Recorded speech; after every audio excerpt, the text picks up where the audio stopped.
Hello साथियों, आज हम पढ़ने जा रहे हैं भारतीय न्याय संहिता 2023 धारा 35 आईपीसी 97 शरीर तथा संपत्ति की प्राइवेट प्रतिरक्षा का अधिकार। इसमें दो शब्द आ रहे हैं, शरीर और संपत्ति।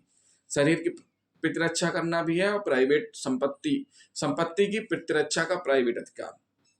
शरीर संबंधी अपराध, हत्या प्रयास, गंभीर उपहति इंजरीज, ये सारी आ जाती हैं। संपत्ति में कोई चोर चोरी कर रहा है, सेंधमारी कर रहा है, उससे प्रतिरक्षा, लूट डकैती के संबंध में प्राइवेट प्रतिरक्षा, रिष्टि, आपराधिक अतिचार, इन सब में भी आपका अधिकार है। किस चीज का? प्राइवेट प्रतिरक्षा का अधिकार बनता है।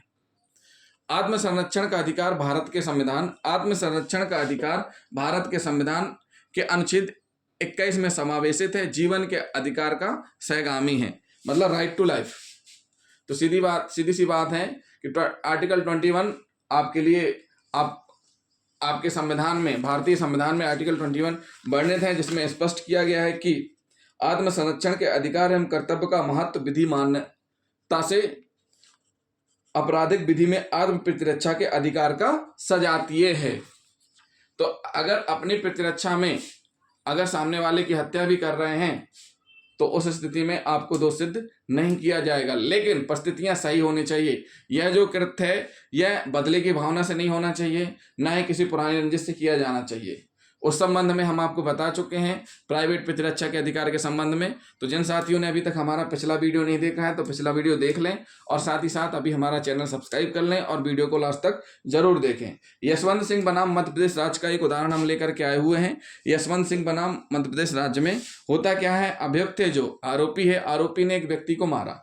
जो व्यक्ति मारा है वह अभियुक्त की लड़की के साथ बलात्कार कर रहा था। ऐसी स्थिति में न्यायालय ने अभियुक्त को दोष मुक्त किया कि उसने प्राइवेट प्रतिरक्षा के अधिकार के तहत सामने वाले का मर्डर किया था। तो उस स्थिति में न्यायालय ने दोष मुक्त किया।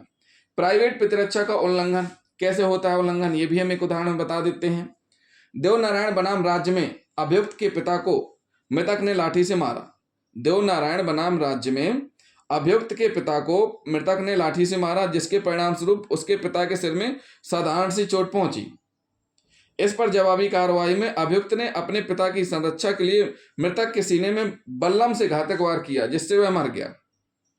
उच्चतम न्यायालय ने अभिनिर्धारित किया, यद्यपि अभियुक्त को प्रतिरक्षा का अधिकार था, परंतु उसने स्पष्ट रूप से उसका उल्लंघन किया है, इसलिए भारतीय दंड संहिता की धारा 304 भाग 1 के अधीन दोषी था। मतलब सीधी सी बात है, अभियुक्त है जो अभियुक्त के पिता को मृतक ने मारा, और जो मृतक है उसने जो मारा तो अभियुक्त के पिता को कम चोट आई, लेकिन अभियुक्त ने ऐसे बल्लम से हमला किया कि सामने वाले की मृत्यु हो गई। मतलब जो प्राइवेट प्रतिरक्षा का अधिकार कहता है उतनी ही बल का प्रयोग करो जितना आवश्यक है। तो इस स्थिति में इसको क्या माना गया? 304 भाग 1 के तहत दोषी न्यायालय ने माना है। और साथ ही साथ ये भी कहा कि यह प्रतिरक्षा के अधिकार का उल्लंघन या अतिक्रमण माना जाएगा। लक्ष्मण साहू बनाम उड़ीसा राज्य के बाद में अभियुक्त के द्वारा मृतक के माथे पर लाठी से प्रहार किए जाने के कारण मृत्यु कारित की गई। अब देखिए, लक्ष्मण साहू बनाम उड़ीसा राज्य के बाद में अभियुक्त के द्वारा मृतक के माथे पर लाठी से प्रहार किए जाने के कारण मृत्यु कारित की गई, जिसका कोई औचित्य नहीं था। न्यायालय ने अभियुक्त को आईपीसी की धारा 304 भाग 1 के अधीन सिद्ध दोष करते हुए उसे प्रतिरक्षा के अधिकार का उल्लंघन निरूपित किया। यहां भी प्रतिरक्षा के अधिकार का उल्लंघन निरूपित किया लक्ष्मण साहू बनाम उड़ीसा में। उसके बाद हम पढ़ेंगे बयादास बावरी बनाम राज्य। बयादास बावरी बनाम राज्य में क्या हुआ है? राज्य में अभियुक्त पर जिसके की केवल एक ही हाथ था, अभियुक्त पर जिसके की केवल एक ही हाथ था, मृतक ने बांस से अनेक वार किए, जिससे उसे चोटें आईं।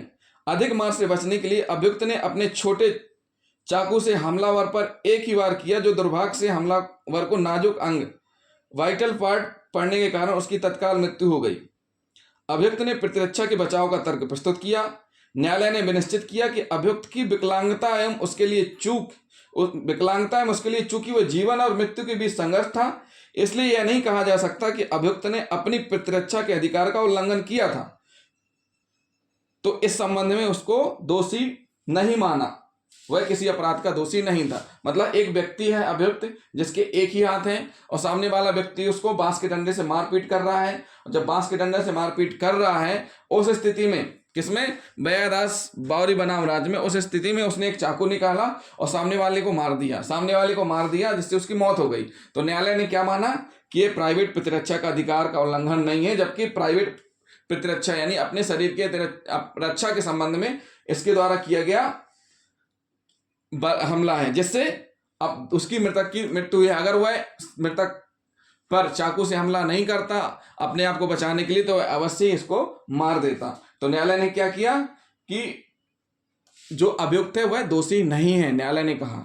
क्यों? क्योंकि उसने आत्मरक्षा के लिए यह कदम उठाया। फिर हम पढ़ेंगे किशोर शंभुनाथ मिश्रा बनाम महाराष्ट्र राज्य।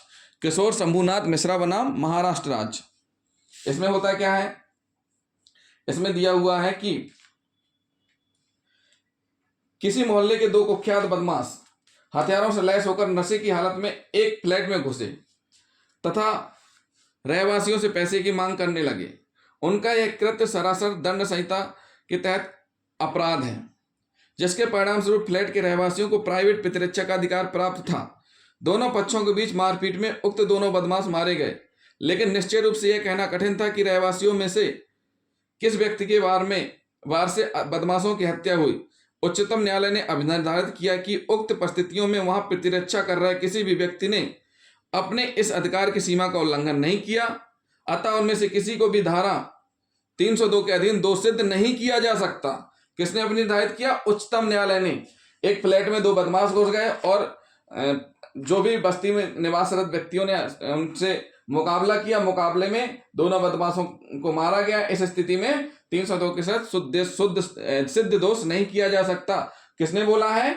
उच्चतम न्यायालय ने बोला है। तो साथियों, ये तो हुए कुछ इससे रिलेटेड जजमेंट शरीर तथा संपत्ति से संबंधित प्राइवेट प्रतिरक्षा के अधिकार के संबंध में। तो सीधी सी बात है, प्रत्येक व्यक्ति चाहे कोई भी हो, सभी व्यक्तियों को, प्रत्येक व्यक्ति को अपने शरीर व अन्य व्यक्ति के शरीर तथा अपनी व किसी अन्य व्यक्ति की संपत्ति की प्रतिरक्षा का अधिकार प्राप्त है। जहां तक यदि आक्रमणकारी के कृत्य से उसे मृत्यु या गंभीर चोट की युक्तियुक्त आशंका हो तो वह उसकी मृत्यु तक कारित कर सकता है। तो ये हुआ शरीर तथा संपत्ति की प्राइवेट प्रतिरक्षा का अधिकार। अगले वीडियो में हम आपको 98 आईपीसी और बीएनएस की 36 के बारे में बताएंगे। तो जिन साथियों ने अभी तक चैनल सब्सक्राइब नहीं किया तो हमारे चैनल को सब्सक्राइब कर लें, वीडियो को लाइक शेयर करना ना भूलें। थैंक यू दोस्तों।